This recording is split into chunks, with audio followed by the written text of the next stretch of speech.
చంద్రబాబు నాయుడు గారిని కనుక వెళ్ళి అప్పటికప్పుడు ఇచ్చి ఏ విధంగా అయితే ఆయన్ని అరెస్ట్ చేసి తీసుకొచ్చారో అదే తరహాలో జగన్మోహన్ రెడ్డి కూడా పిక్ చేసి తీసుకొచ్చే అవకాశాలు ఉన్నాయి.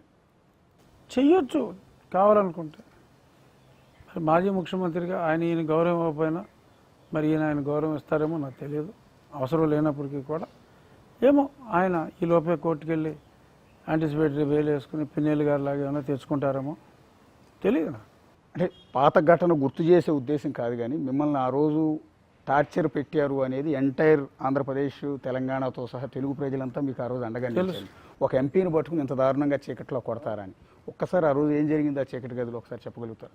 అదే ఆ చీకటి గదిలో చాలా దారుణంగా కాళ్ళు కట్టేసి చేతులు పట్టుకుని మంచం మీద ఒక పక్క లాఠీ ఒక పక్క బెల్ట్, అంటే రబ్బర్ బెల్ట్, వీడు తీసిన వెంటనే ఆడు కొట్టేవాడు. ఒకేసారి 2 కాళ్ళ మీద ఉంటుంది అటాక్.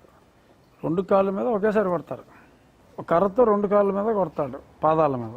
తీసిన వెంటనే ఆ షాట్, లేచిన వెంటనే ఈ షాట్, అలా ఓ 20-30 సార్లు కొట్టి అంతా గదిలో నడిపించి, లేకపోతే చాలా పెద్ద ప్రమాదం అంట, ఎక్కువసేపు కొడతానికి ఉండదంట. అలాగా గ్యాప్ ఇచ్చి కొట్టి మూడోసారి ఏమో ఒకసారి ఇలా పడుకుంటే ఇంకోసారి ఇలా, ఇంకోసారి ఇలా, మూడోసారి మళ్ళీ ఇలా పడుకున్నప్పుడు చెస్ట్ మీద కూర్చున్నారు. ఆ ప్రెషర్కి మంచం కోళ్ళు ఇరిగిపోయినాయి. అప్పుడు సరిగ్గా 4 నెలలు అయింది నాకు సర్జరీ అయ్యి, బైపాస్ సర్జరీ అయ్యి. ఓపెన్ హార్ట్ 5 గ్రాఫ్ట్లు వేశారు నాకు. అప్పుడు వాళ్ళు చెస్ట్ మీద కూర్చున్నారు. అంటే ఆ అదురికి నేను పోతే ఏదో ఆల్రెడీ హార్ట్ పేషెంట్ కదా, అరెస్ట్ చేస్తే మరి ఆందోళనకు గురై చచ్చిపోయాడని చెప్పి చెప్పాలని అనుకున్నట్టుగా ఉన్నారు. నేను పోతానని అనుకున్నా, అంటే ఫిజికల్గా చంపేస్తారనుకున్నా. అదర్వైజ్ నేను మున్నా కొడుకుని అంత ఈజీగా చావను. అంటే అంతమంది కలిసి మీద పడి చంపేస్తే చేసేదే ఉంటుంది.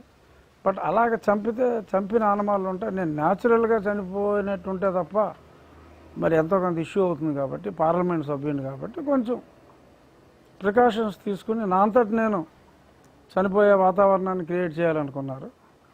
వెంకటేశ్వర దయతో, నాకు గుండె ధైర్యంతో బతికేశా. బైపాస్ సర్జరీ పేషెంట్ అన్న విషయం వాళ్ళకి కమ్యూనికేట్ అయిందని మీరు చెప్పారా? తెలుసు, నేను చెప్పా. తెలిసి కూడా అదే గుండెల మీద మనిషి కూర్చున్నాడు. హఠాత్తుగా ఆ ప్రెషర్కి 2 మంచం కోళ్ళు ఇరిగిపోయినాయి.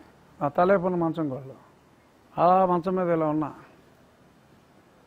ఆ ఇరిగిన మంచం కూడా రిపేర్ చేసుకున్నారో లేదో తెలియదు నాకు. ఎన్నాళ్ళకి రిపేర్ చేసుకున్నారో, అక్కడ మంచం రిపేరు వెళ్ళిందో, మంచం బయటికి వెళ్ళిందా తెలిసిపోతా.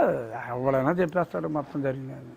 ఇదంతా చీకటి గదిలోనే సార్, లైట్స్ ఉన్న అందరూ చూస్తారు? లేదు, అందరూ వచ్చిన ఆగంతకులు 5గురు లైట్ వేసే కొట్టారు, లేదా కనపడదు కదా. అంటే వాళ్ళ ముఖాలు మీరు చూసారా అని ముసుగులు వేసుకుని ఉన్నారా? కర్చీఫ్ ఇలా కట్టుకుని ఉన్నారు. వాళ్ళ కళ్ళు జుట్టే ఉంటుంది. ఒకడైతే క్యాప్ కూడా పెట్టుకున్నాడు. అంటే మీరు 6 అడుగుల ఆజానుబాహుడు కాబట్టి ఆ దెబ్బను తట్టుకోగలిగారు.